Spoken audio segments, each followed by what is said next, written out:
All right, so here we go. Andreas here from Asia Mind Dynamics. We have a great and wonderful live show here. My room might be a bit echoey, but I hope you can still hear me. I want to welcome everyone who's here already right now. So today we're going to talk about the 10 fundamental differences between the genders and why they matter. All right, so when I met Shelle for the first time, I just became a trainer of NLP, and I realized, hey, linguistics programming. Not sure if you do know that, but the key word in the middle is linguistics, and how we are influencing ourselves, how we are influencing other people. And somewhere along that line, I realized my linguistics sucked. I'm really honest along that line. And I was frustrated, of course, with that one because I wanted to connect with people. I wanted to influence them. I wanted to share with them how powerful their mind is and language is. And one day I walked into a big bookshop in Malaysia, Kinokuniya, and I came across this book called Words That Change Minds. And I bought it, I read it, it blew me away. Desperately looking in the back of the book, I checked out who's the author? What is she doing? How can I reach out to her? I reached out to her. I flew over to Tuscany in Italy to first become a trainer with her of the language in behavior profile, words that change minds. And I totally loved it. So I became even a master trainer in 2010 I was. Okay, she's an awesome lady. She's a rock star. She is has humor, fun, shares a lot, puts you on the spot, and she can read your mind maybe. But I'm handing it over and say hello to Shelle. Please give her a warm welcome, Shelle Rose Charvet, from wherever she broadcasts right now. Hello, Shelle. How are you doing? Hello. Nice to be here with you, Andreas. I'm also in Germany. You're in Frankfurt, and I'm in Berlin. Whoa, not Hello, so far everybody. away from each Hello, other. Johan. Yeah. And I'll simply hand the presentation over to you. Are you ready, Shelle? But first of all, I want to ask everyone that's online, what kind of work do you do? Are you a coach, a trainer, a manager, a sales professional? Just type in the chat. I've got my little phone here on the side, and I can peek and see what you're saying. Annalisa, hello from Malaysia, and everyone in Norshita.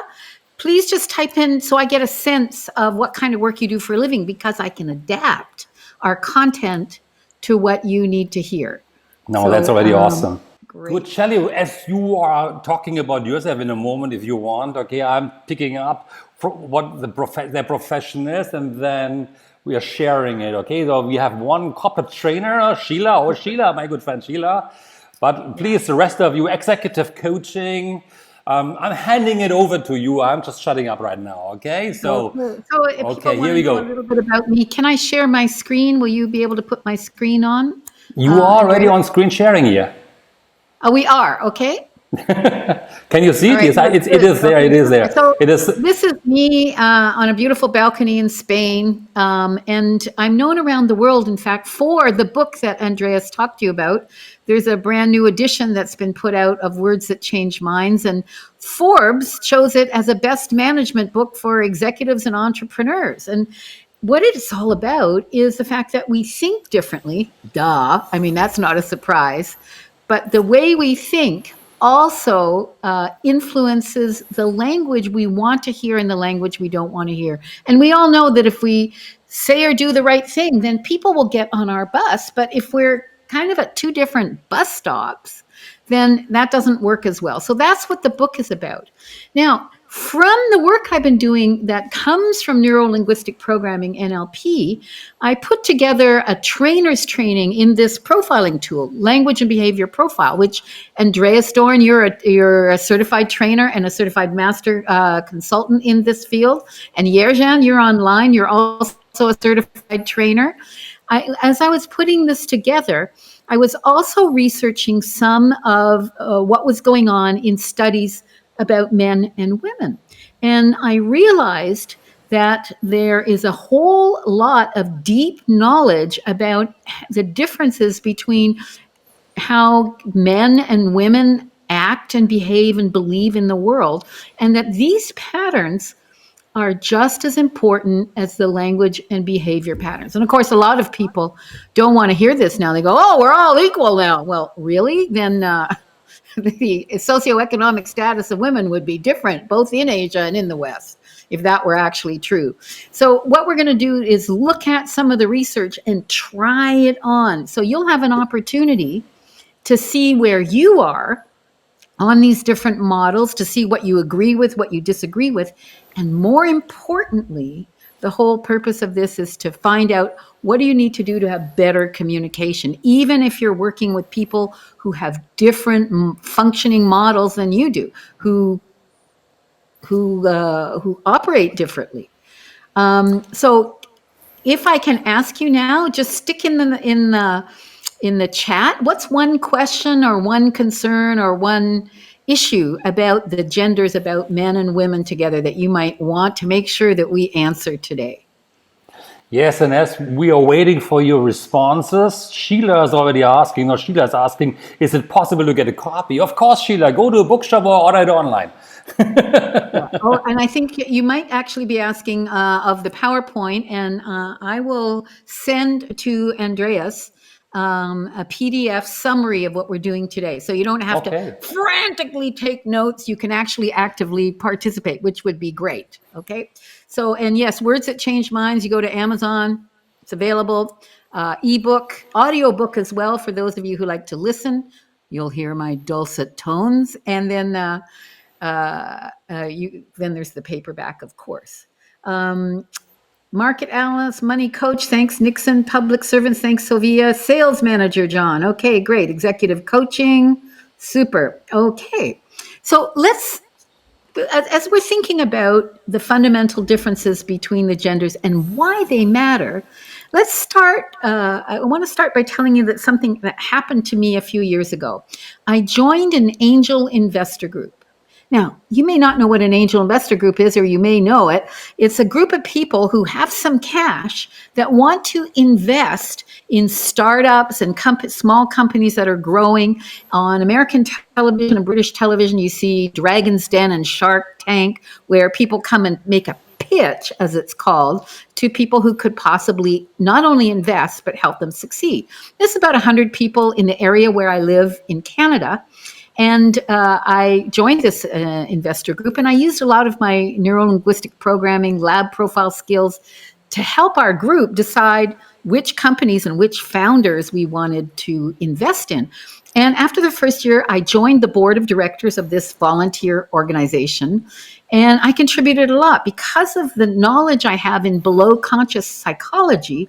I helped reorganize and restructure our meetings. I did a survey to determine the unconscious needs that people have in the organization, and spent a lot of time on this. Well, come a few months later, I had to resign because I was traveling so much for my work. It was just a limit to how much you can get up in the middle of the night to attend a board meeting. So regretfully, I sent in my resignation.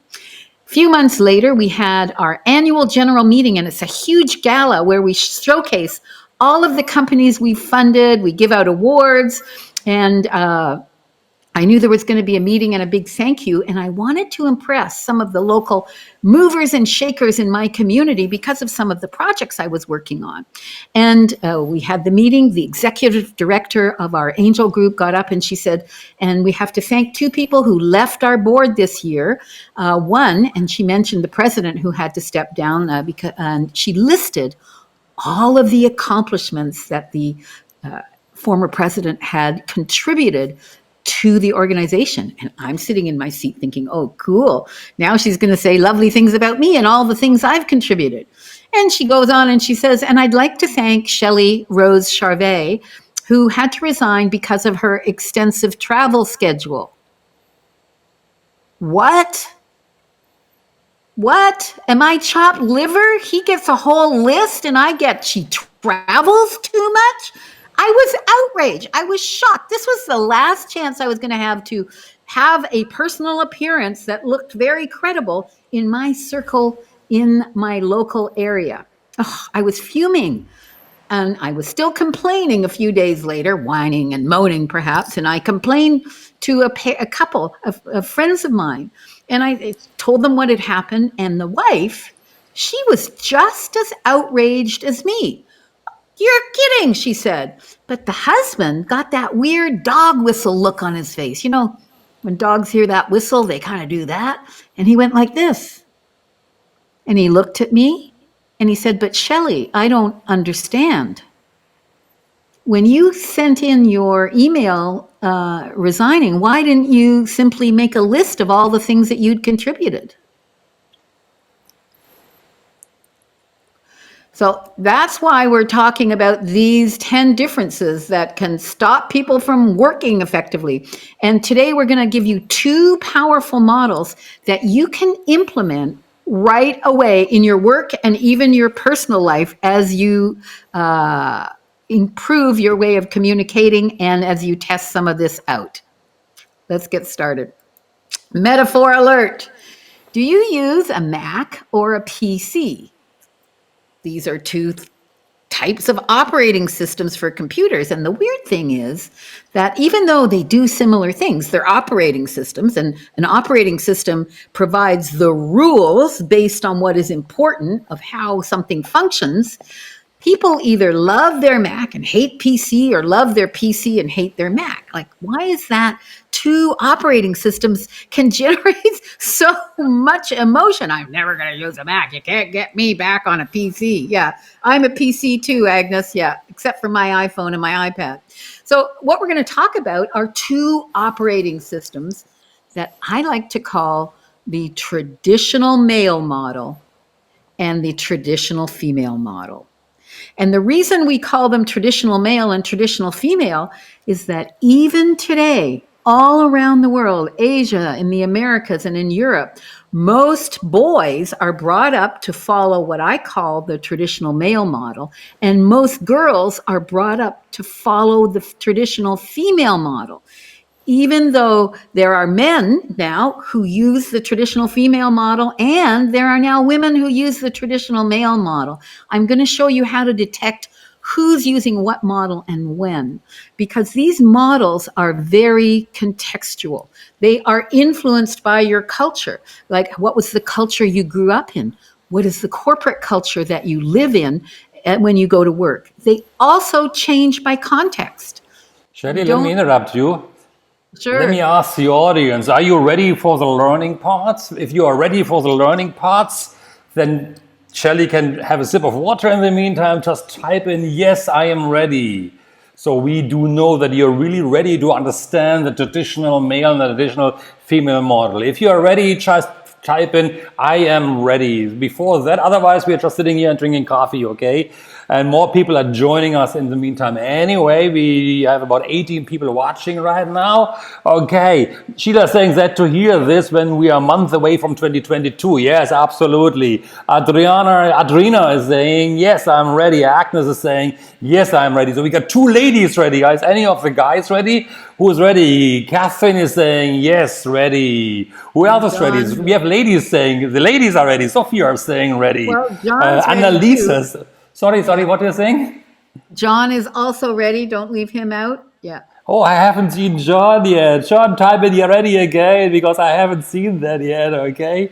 I can only see up to Annalisa. Okay, Gopi is saying yes. Nixon is saying born ready.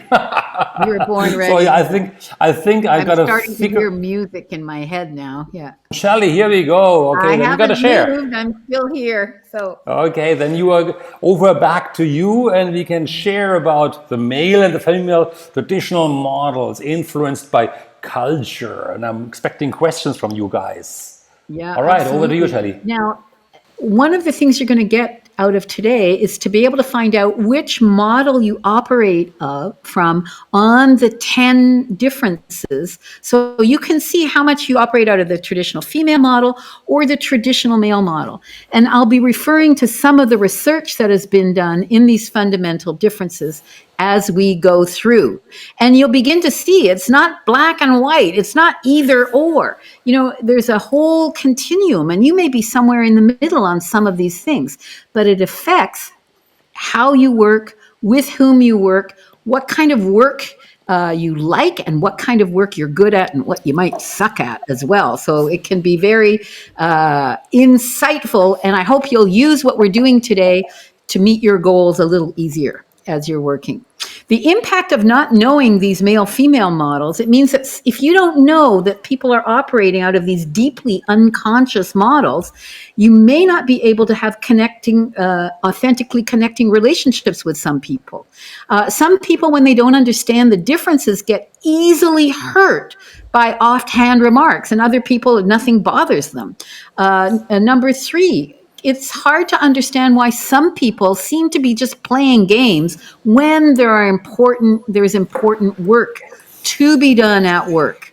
And I know some people, and I'll give you some of these examples, who end up doing other people's work because they can't stand it when people just do a shoddy job or something that's only good enough. So these are some of the things that we're going to look at. And even deeper and more important is some people will work very hard for years and years doing excellent work, but they still deep down don't feel they deserve the recognition and the reward that they truly want. Some of these unconscious things are going to be, we're going to talk about today. So I have a question for everybody right now. What do you want to know about the other gender model? What do you want to know about the other gender model? Why do men? Why do women? What are the questions that come to your head?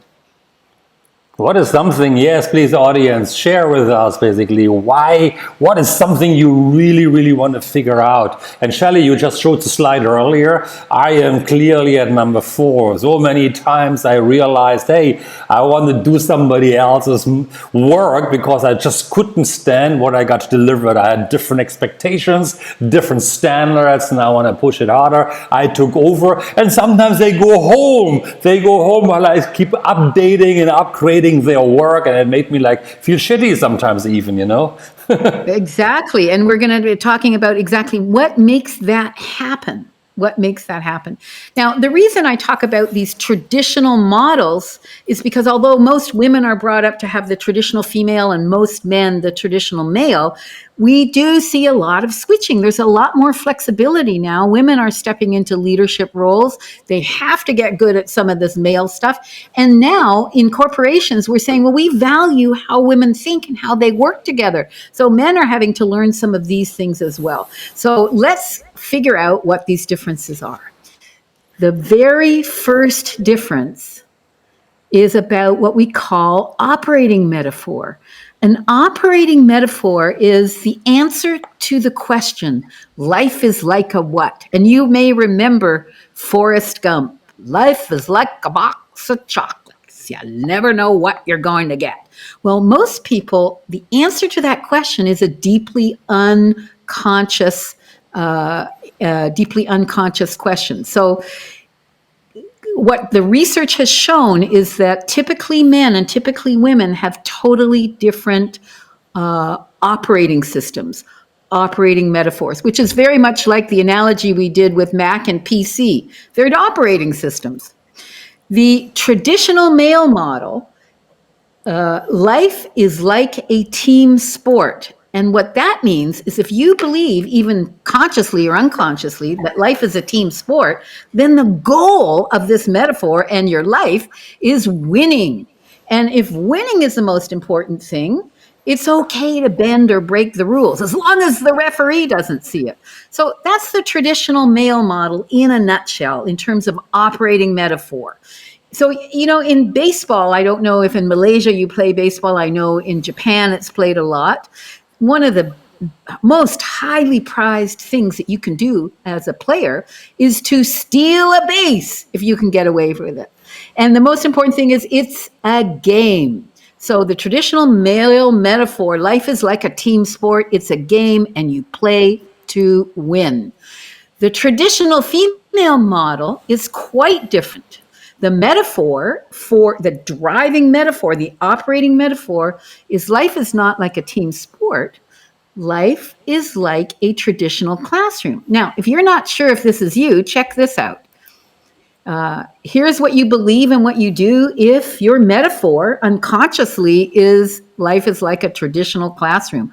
Well, you believe if you work hard, you're going to get ahead. You believe the rules have to be followed. Cheating will be punished. Like if you download an essay and hand it in, that's going to be punished. And lastly, failure is a disgrace. Your family doesn't want you to fail. So you can probably see some of these elements in your own work. Another difference, if your operating metaphor is life is like a traditional classroom, you get evaluated as a student. So if you fail an exam, you fail. You're a bad student, and it's not a game. There are real consequences if you don't succeed and if you fail. So you can see the essential operating metaphor between male and female is it's a game or it's real. So should we take a couple questions, Andreas? You want to pick a couple? They're going by too quickly for me. Yeah. I got to lost you a moment. Give me a moment. I got to set you in that you can come back here. So you are back here. Yes, we have got a couple of questions which actually very nicely relate to what you said right now. So how many questions can you cope with, Shelle?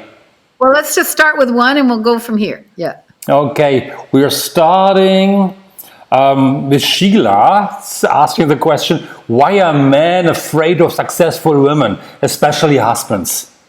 So if life is a game, let's just try this for a minute. I'm going to run this by you. It may not fit all cases, but let's say for the people that are afraid of having a successful wife, if they're a husband, if life is a game and your job is to win, and your wife is doing better than you, then you're not winning. I gotta bring that out, okay? She's crashing my self-belief, my education. Oh my God, I'm supposed to be the strong guy. Winners, there's also losers, and exactly. If life is a competition or a team sport, there's only one winner. So hopefully that helps. We're going to come back to this a little later. So let's take one more question and then. Oh, Sheila, that was an easy question. Now you have the answer of all your life answered in one sentence. My goodness, okay. Nixon is asking, why do women keep their feelings and decisions to themselves without sharing it and later resent and bottle up? Oh, you mean the women you know don't talk about their feelings? I don't know. Nixon is a good guy, but maybe the women around him keep to their feelings. Okay. Okay. Well, women have been taught that it's not okay to show anger. So if they're angry about something, they try not to show it. And it's the same. Boys in the traditional male model have been taught not to show sadness or hurt. So they're very good at showing anger, but not so good at sadness and hurt. Whereas girls grow up to feel it's okay to be hurt and sad, usually, unless somebody you can't talk to them about it, but it's not okay to be angry. So that women tend to bottle up anger. And you know what happens when you keep adding pressure in a pressure cooker? Exactly like this. Exactly. We have one more question. Let's go on to the other differences now, and we'll come back to some more questions. This first fundamental difference in the operating metaphor, it's a team sport, it's a game, it's a traditional classroom, it's real. This number one fundamental difference underpins all of the ones that come next. And you'll have a chance to see where you are on each of these dimensions. Could be different for you at home or at work. Difference number two. So it's about how you go about assessing risk. So I'd like you all in the chat right now to answer that question. What is a risk? Like, What is a risk? What does it mean? What does that word mean? So if you can put your answers in, and then we're going to decode. Now that is exciting. Okay, guys, you got to participate here. Otherwise, we don't know what to do away from motivation. Okay, we want to reach out to people succeeding here, ultimately learning something new. So what is risk? Type it in, assess your own risk. What is a risk to you in your life or in your relationship? What's your definition of risk? What is your definition of risk. Okay, what's your definition of risk? Please, ladies and gentlemen, participate. Can we say still, ladies and gentlemen, boys and girls, please participate, all right? What is your definition of risk? So that Shelle can decode what you are thinking, and then you see the power of that overall stuff. So Sheila, Yerson, Dr. Yerson, Nixon, Richard. Kamal, yeah. I can't see it. Okay, Yerson saying, you see some answers? Yeah, I've got my iPhone on here, that's why. Oh, your iPhone might be faster than my iPad. So we got Sue saying risk is something that you might lose. Noshila saying risk taking a chance on something. Oh, Agnes very is saying risk is a interesting. potential pit hole. Hoyen is here possibly to get hurt.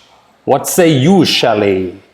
Okay, Nixon going ahead with something which we're unsure of the outcome. Level of danger. Risk equals exposure to danger. Equals being hurt. Very cool answers. Now let's look at what the research shows. In the traditional male model, as you can see on my screen, I'm wondering, Andreas, if you can move the screen a little bit because for some This reason is not possible. I can't. I'm moving it here Okay, right all right. now. So I can But I figure think it's you can read okay. it. In the male model, risk could be a danger or an opportunity. You could win or you could lose. And some of you answered that way.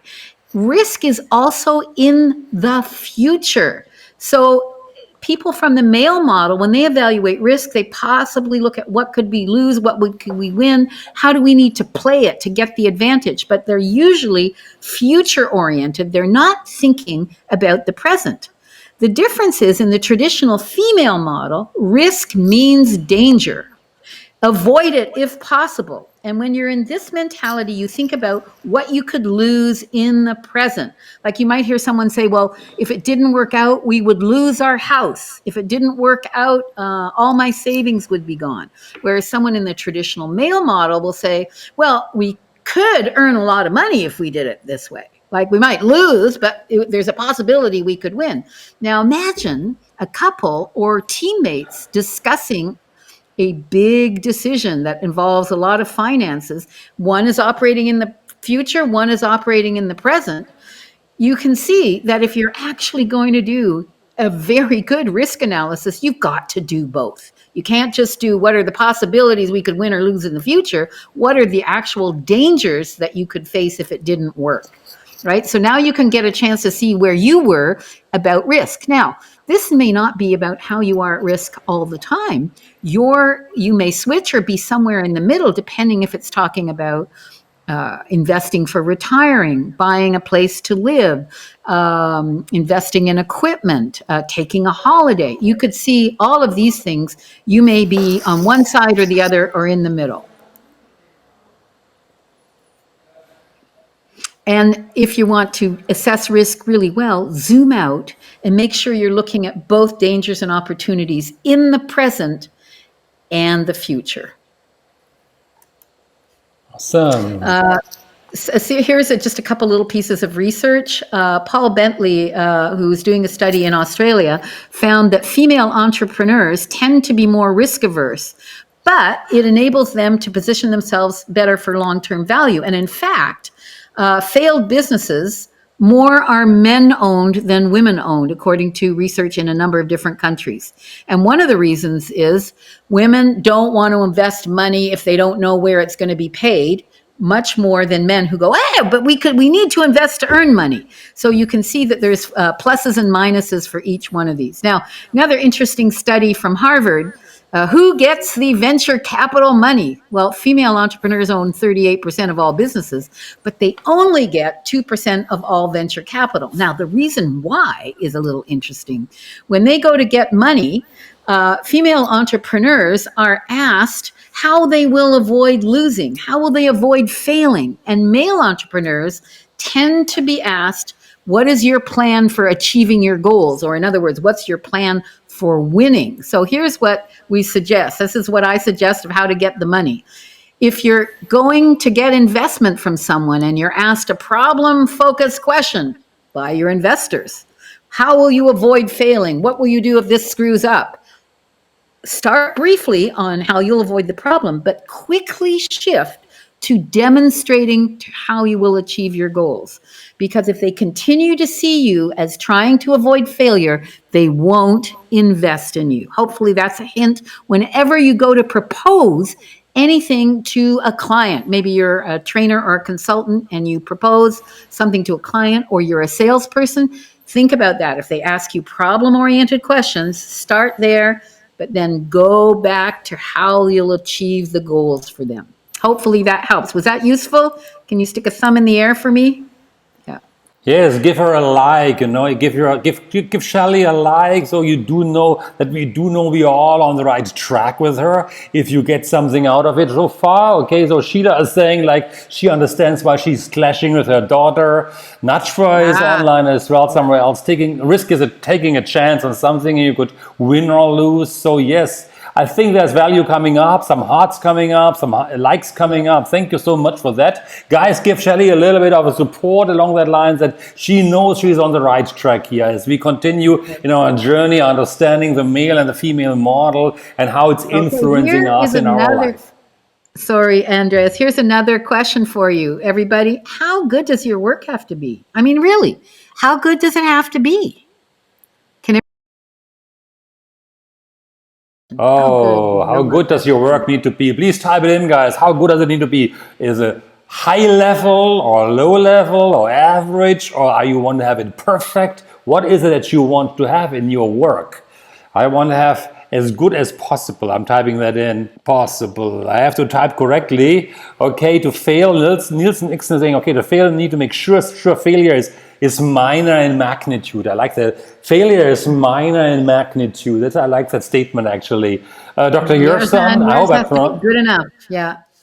Yes, Yerson is saying good enough, Doctor. I hope I pronounced your name correctly. My apologies if not. So, Yerjan, yeah. And, Andreas Yerjan is also a certified lab profile consultant, trainer, coach, like you are. So all right, Yerson, we got to connect, okay?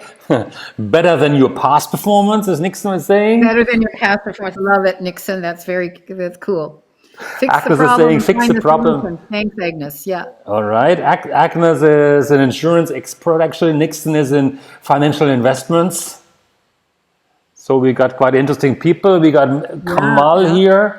He's in co-share, looking at as long as we are passionate enough with our work. Okay, it's an interesting So, answer. Kamal, how good does your work have to be? Is being passionate sufficient? How good does your work have to be? Yes, Kamal. Question over to you. Maybe you can contribute and answer the question. Dr. Ali is here. My work has to be of higher value than what my clients pay for. Okay. He's in a What kind of work, hair. Ali, do you do? Yeah. He's in the hair business, hair Oh, I could use transplant. some help in that field, as you can see. Definitely. Yeah. Your Me hair and is my awesome, Shelley. anti-gravity Okay, hair. hair transplant doctor specifically. Yeah. Ah, okay. Well, I don't need any more. So okay, Kamal is Has to saying be very has to good. be Thank you, very Kamal. good. Yeah. Okay, well, let's look at what the traditional male and the traditional female models have to say. And remember, all of this research was actually done on women and men. But I know that we're a little bit more flexible, so that's why I call it traditional male and traditional female. And you get a chance to see where you are. In the traditional male model, your work has to be good enough. Remember, you're trying to win, you're trying to get ahead.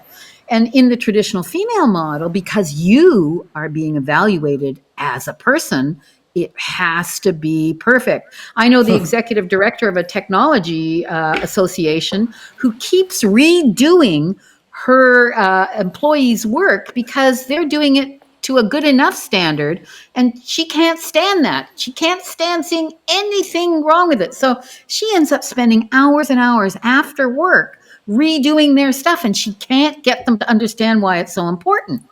Well, and remember that it's personal. If your work isn't done right, you're going to be negatively evaluated. And one of the things that happens from this is if you're deeply in this model of it's got to be perfect all the time, you can risk ending up spending too much time in the details and forgetting what was the purpose of this. Why are we doing it? There's some advantages of doing good enough, standard to good enough, because you can keep your eye focused on the big picture. But if it has to go in front of a client and it has to make you look professional and your image and your reputation is at stake, maybe then it does have to be perfect. The question is, if you zoom out, what's the purpose of this? Therefore, what do I need to do? And when you're in the traditional female model, you'll know, oh, it feels like it hurts if you don't get the opportunity to make sure it's done right. Yeah. So now I'm going to ask you another question. We're not going to do breakouts, but Here's a question for everybody.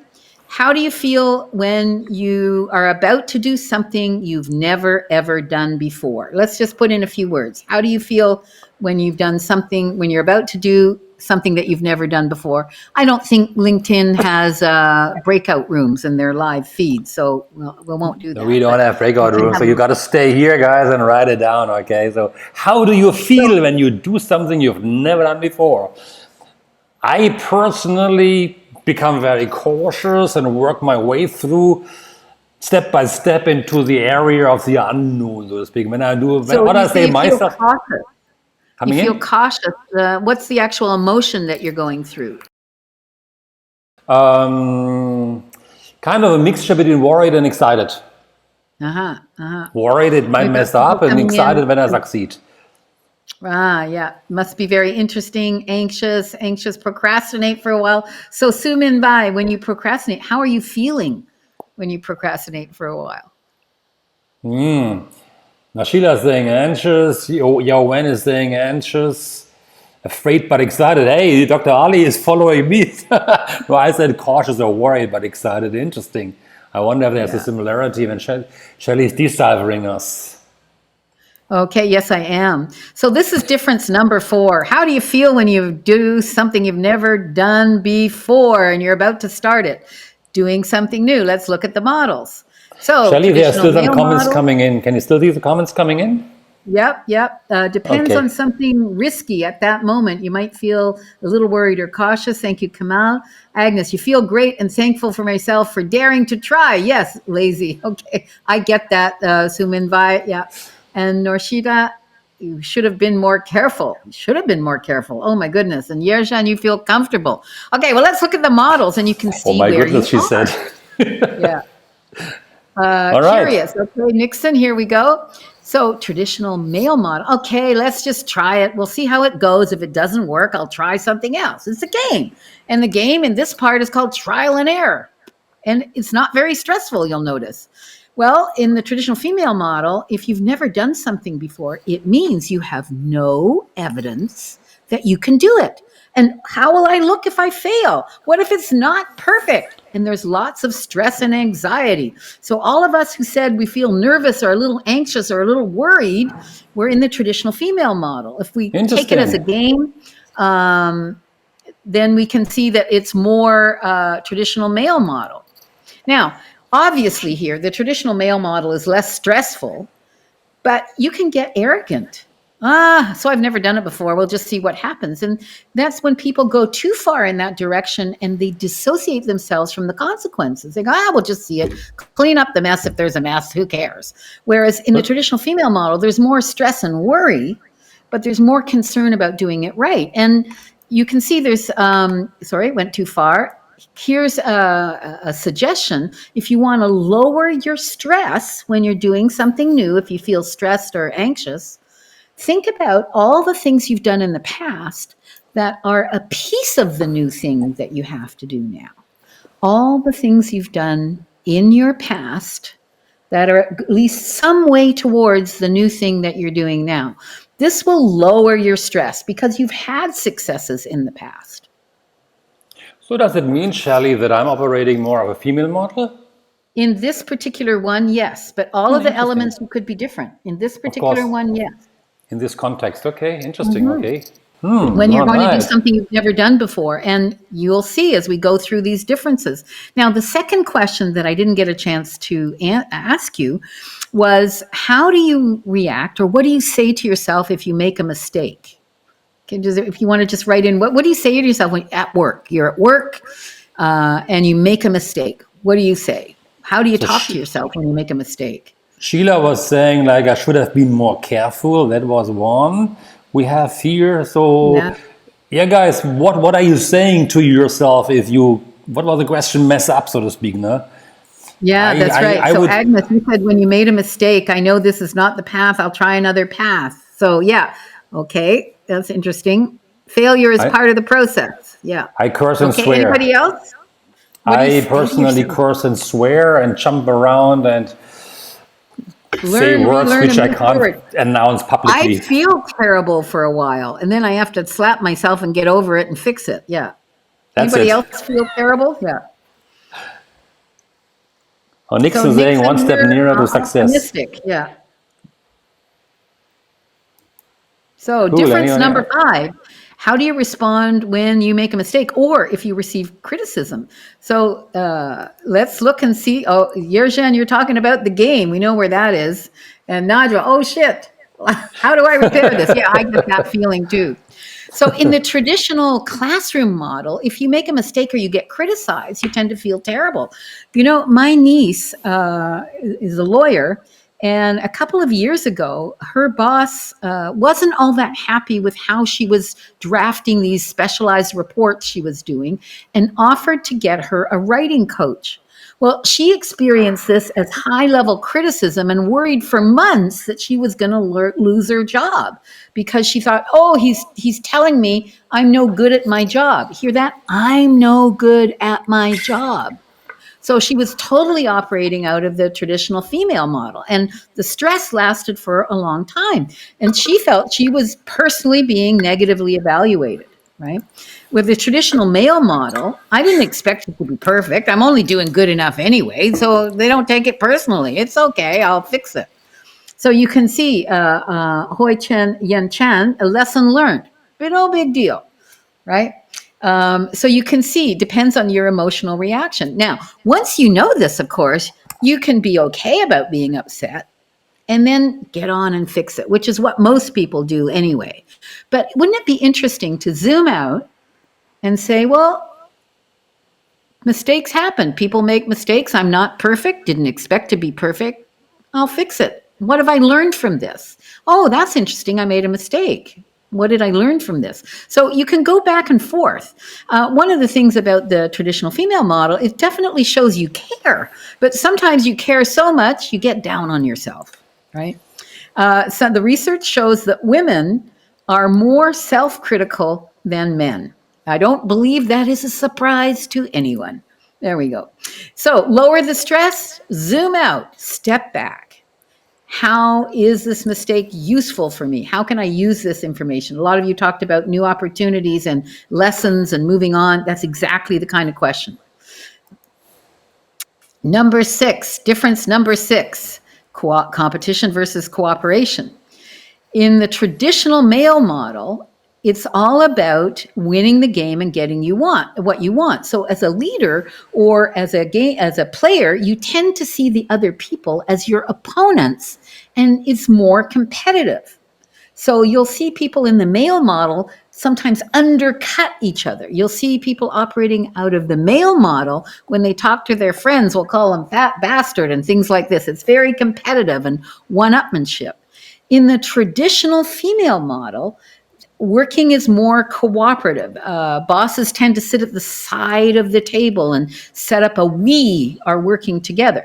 Now, the exception is in what I call the pre-feminist environment. You know, in my mind, this is an opinion without any specific research, there's 3 generations of women: pre-feminist, feminist, and post-feminist. And in the pre-feminist generations, the only way women could get any power was by making sure they were attached to men, and they wanted to make sure that other women didn't get that chance. And this is the group of people who have a concept called a frenemy. A frenemy is someone you pretend is your friend, but as we say in German, Schadenfreude, we're really kind of happy when something bad happens to them, or we don't want them to be too successful. So pre-feminist times, feminist and post-feminist, it tends to be more cooperative, and that's one of the differences. And this is one of the things that we see evolving in corporations. The traditional female values of cooperating with the team and building together in harmony is now being seen as a valuable attribute in leadership, for sure. Partnering. So the decision between competing with each other or giving each other a leg up. Right? So I just want to remind everybody, let's zoom out. It's only about the models. There's drawbacks and benefits to each model. And the point of doing this is to see where you are and where other people are so that you understand what's motivating them and what's driving them. Yeah. Yeah, Nixon, I really feel for you too. Nixon is saying, I feel physical pain from criticism, especially when you spend a lot of effort, right? And you can see, Nixon, you're really talking about a context. That context, you step into the traditional female model, you put your heart and soul into it, you put a lot of effort into it. It's not a game anymore. But when it's a game, you go, oh, okay, so got my hand slapped, or it wasn't perfect. So you can see we go back and forth sometimes between these two models. So, difference number 7. As a leader, do you want to be respected or liked? Now, of course, everybody will say, Oh, I want to be respected. We all say that, don't we? In the traditional male model, if getting ahead is important and getting the job done helps you get ahead, then you got to make sure you have credibility and people respect you, right? So that's the job. In the traditional female model, because authentic relationships, relationships that are real, are important, they end up going for needing to be liked. But the question is, how can you tell? And one big tell is, can you have those difficult conversations with someone? Can you give someone a piece of feedback they may not want to hear? Can you bring up those challenging conversations? And if you stop yourself from doing this because you don't want to hurt someone's feelings or you don't want them to not like you, that's because you care about the relationship, and it's very hard to do something that's going to hurt someone. But if you don't care quite as much about the relationship, but you're trying to get the job done and you're trying to climb the ladder, then it's the other one. Any comments to that? I want to know if anybody disagrees with this. Any objections, hesitations, or reservations? yeah, let's hear it, guys. You know, what happens? Do you want to be respected or do you want to be liked? Let's share in the comments which one is more important. Do you respect or liked? So that Shelle knows exactly how you respond, how she can respond and decide whether you once again. Participation. And Shelle, are we good on time still? Because I do know participation is important, but I think you are also having not that much time available. So guys, hey, if you want to hear some We've more got a from few her. more minutes left. Yeah, respected Okay. and recognized, not necessarily liked. Okay, Okay, let thanks, me know when Susan. you want to wrap up, and then we are going to talk about something else. So you let me know how we are standing, yeah? Yeah. Okay, we're going through. One of the pieces of research nobody wants to hear is that being nice leads to lower income. However, that's in the short term, because research is also showing that leaders who want to be both liked and respected with their teams, and that means doing the hard stuff as well as being very encouraging with your team, means that in the team there are more positive emotions and better results. So there's a number of pieces of research that are showing that when a leader can do both, it's actually better for the team and the results. Difference number 8. Let's just go through these last ones a little bit quicker, and you can see where you are. How do you decide how you behave at work? Well, some people go, what kind of question is that? I don't decide how I behave. I am who I am. And sure enough, authenticity is important. And in the traditional female model, it's based on who I am. Like, take me or leave me, right? I want authentic relationships. In the traditional male model, if I need something and somebody wants me to behave differently, I'll adapt. So where are you on that? You adapt to get what you want, or you are who you are. I am who I am, or I adapt. We'll see what people say. You can make a comment. Please, do you want to be adapted or you want to be... Repeat the question, Shelle? There's somebody at the door on my Yeah, side. I am. How do you decide how to behave at work? I am who I am, take it or leave it. I'm not going to be hypocritical. Or I figure out what the other person wants and I adapt because I want to get stuff. So Nixon is saying respect and don't reject. Natra says adapt to get what I want. John is saying respected. Sheila is saying respect is very important to me. Okay, yeah. So here's another thing, is that studies show that women have a greater commitment to negotiating in great faith because being honest and trustworthy is very important, and they're less likely to excuse or rationalize unethical behavior. Now, in this environment over the last few years, we've got lots of whistleblowers who are saying, hey, there's people cheating here. A lot of the whistleblowers in some of the biggest financial scandals are women. Yeah. And of course, there are, Andreas, there is some background noise in where you are. Andreas, there's a lot of background noise where you are. Yeah. I know. I had somebody from DHL just coming in here. Okay. So you can see if you zoom out, there's chances going to become conflict between these models when you look at all these differences. In the traditional male model, they're going to look at the other people and say, well, you're so naive. And the people in the traditional female model, you're manipulative and hypocritical, because we can take both of these things too far. And this shows up in leadership style. Ask or tell, more hierarchical or more egalitarian. And here's one of the challenges that are still valid today. Asia, Europe, the Americas, men are given credibility. It's assumed they're credible. They stand at the front of the room, everybody thinks they're credible. Now, they can lose credibility if they say something stupid, but women still have to earn credibility. When you go to present to a group that doesn't know you, they're sitting there going, does she know their stuff? Who is she anyway? Prove to me that you know something. So that's one of the things that one of the upshots with these models is that still today you've got to prove your credibility, right? Because you can be getting what I like to call a banana peel. And a banana peel is when someone says to you something that detracts or takes away from your presentation, and you have to know how to handle those. And that happens more to women than to men. Right. So this is why one of the programs that I've developed is something called Boost Your Credibility. So you can text me or message me if you'd like to have that. It's a free online training called Boost Your Credibility. Let me know if you're interested. On my LinkedIn page, you can connect with me and just send me a message, and my office will send you a link for signing up to that. So difference number 10. We're on the very last one now. What is your approach to your career? Well, traditional male model, the metaphor for career is a ladder or steps and stairs where you get more responsibility, more pay, a better title. And in the traditional female model, it's not about a ladder. It's about getting closer and closer to your life's mission, something that is profoundly meaningful. And this is where when you're looking at how do people describe what happens when they're successful, well, out of the traditional female model, if they're busy fulfilling their life's mission or making a contribution, they say things like, well, I got lucky, or my team is responsible for that. And they hardly ever say, well, I'm really good at this. And it means that they're not promoting themselves. They have a great deal of reluctance to promote yourself. And as you saw at the very beginning of this presentation, if you are trying to be perfect and you're not taking credit, there's zero guarantee that anyone will know how good you are if you don't know how to promote yourself, right?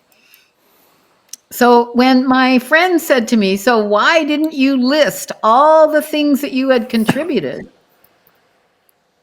It had never occurred to me. But you know what? No one remembers what anyone else is doing. None of your clients remember the wonderful coaching you did for them. You need to be able to have them realize where they came from and where they got to, and that you were instrumental in helping them succeed, whether it's in financial planning, insurance, helping your team as a leader, working with your training groups. If they don't from time to time take stock about where they were and where they are, they will never remember that you were the one that helped them, right? And that's why I realized when I hadn't listed all the things I had contributed as a board member in the Angel Investor Group, I didn't do any of my own self-promotion. I was just expecting to do the hard work and be recognized without me doing anything about it. And so what's your approach to getting recognized, to be promotable, to get more business, et cetera? So that's a question I want to leave with you. What is your approach? Right. I'm just going to go through this. Coming up. Leadership and performance. You know, if people were inspired by your mission, again, you're going to be able to succeed at both of those things. The problem is not in the model. The problem is if we get stuck in one model or the other when it's not appropriate. And I'm saying zoom out and mind the model, because now you can be aware of when you're operating out of traditional female model, when you're operating out of traditional male model, when you want to mix it up or change how you're functioning. It's all up to you. And one of the reasons, and I know, Andreas, you wanted to ask me this question, why did I start looking into this? Well, we never learned in school or at home that different strokes for different folks, that people operate out of different models. They get motivated in how they think differently, and they make decisions differently, and they communicate differently. So this is why I got into this business all together in the first place, is we need to be able to understand this so that we can have great, authentic communication and get results. So I just want to pause here for a moment. What's one insight that you got from today that you want to share with the group? If you can type it into the chat. What's one insight that you want to share? That is a great conclusion. First of all, thank you, Shelle. And of course, over to the audience. What is a great insight? Let's share it in the comment section that Shelle knows that some of the messages come through. I think it's a ton of material she has learned here. I know that I have to revisit all that you've shown here to really digest it in detail. But really, I would like to know from you guys here, from the people who are watching, and we have got a really great stock of about 20 people, 19 people consecutively watching. Nobody dropped out. At least I didn't see the numbers dropping at all. So we were really, really stable. That means really, yeah. And we have some comments already. Shelle, can you see this, or shall I read it to you? Oh, sorry. Yeah. Go ahead and read it. Yeah. Okay. Dr. Yerson is saying a very applicable concept. Is that the answer you want to have? What is something you have learned? Yes, Dr. Yerson, in what sense is it applicable to you? And so Najwa, you're thinking you're operating more out of the male model. And this is interesting when you're in couples too. It can be on a bit of a lever. One goes more male, the other goes more female. So that's something you can talk about in your couple if you want. Oh man, I'm in trouble here, is it? You see more than me. I don't see any comments just now popping up. So when you see something more, Shelle, please read it out. I just want to, here they come now. Oh, here they come, yeah. I don't know what happened. Yeah, Norshita, I'm seeing the comments. Norshita, now I understand why I'm uncomfortable speaking about my contributions or successes, etc. Yes, absolutely. But if you don't do it, Norshita, nobody is going to remember what you did. And think about how frustrating that's going to be, right? It doesn't mean you need to brag. It means simply that you need to let people know what you've been doing, right? Humbly letting it out. Yeah. Male and female metaphor, male big picture, female meticulous and detailed perfectionist. Yeah, that can happen. The traditional male and traditional female models. Absolutely. Absolutely. Now, if this was interesting to you and you want to do more about what is driving people at an unconscious level, I'd like to share my screen again, Andreas, please. This is the kind of work that I've been doing with organizations and training trainers and consultants to use these techniques. And this is just one of the set of techniques. The other set of techniques you can read about in Words That Change Minds are useful in all of these areas. And wanted to let you know, I'll be running the Lab Profile Consultant Trainer Coach live online certification March through April, 3 days times 3 weeks, so 9 days total. And if you are an ICF coach, you will also get 48 ICF continuing education credits in this program. And I'll give you the link where you can find out the information on the program. But this is a program similar to what Andreas has already taken with me and that Yerjan has taken as well. How powerful I believe the lab profile is. we always try to change certain behaviors. And let me share a story with a client of mine, for example, he was promoted, going from manager to leader. And when I interviewed him via the lab profile, we realized very, very, very quickly that he was very thing oriented. He loved to sit behind his Excel spreadsheet. And what was happening is, even in the interview, he said like he's at his best when he can do Excel spreadsheets and typing the numbers. But dealing with people, he said like, I suck totally. He was honestly working on this one, and it was just one major profile. We don't need to change the person. We just need to work on one mental pattern that holds a person back in accelerating and getting up to the next level. Lab profile helped me to understand a lot of people, my clients, my coaches, businesses overall, hey, even the world's situation, Donald Trump to Biden to even the Malaysian prime ministers along that line. So it's really highly recommendable for you guys. Shelle, So over for to you you to back have, again. thank you very much, Andreas. I put in the wrong one and then I put in the right one in the chat. Shelle, you can also take the chance later on to delete the wrong link. Once we've done that video interview done, you can just delete that link so that people follow the right link ultimately. Okay, that's great. Yeah, that's great. Thank you. Ladies and gentlemen, hey, we are slightly above 1 hour. Shelle gave me 1 hour. I do know, hey, this lady, guys, please give her a lot of likes one more time. This lady is incredibly busy. I was jumping around like a little rabbit when she says like, I'm going for this interview, but I give you 1 hour. And I thought like, whoa, 1 hour is always hard for me. I'm very specific sometimes, and I like to squeeze her brain to get as much knowledge as I can and all that. I give her tons of likes for spending this 1 hour plus. I think my brain is squeezed. What do you think? Are we squeezed? Yeah. You look good as usual.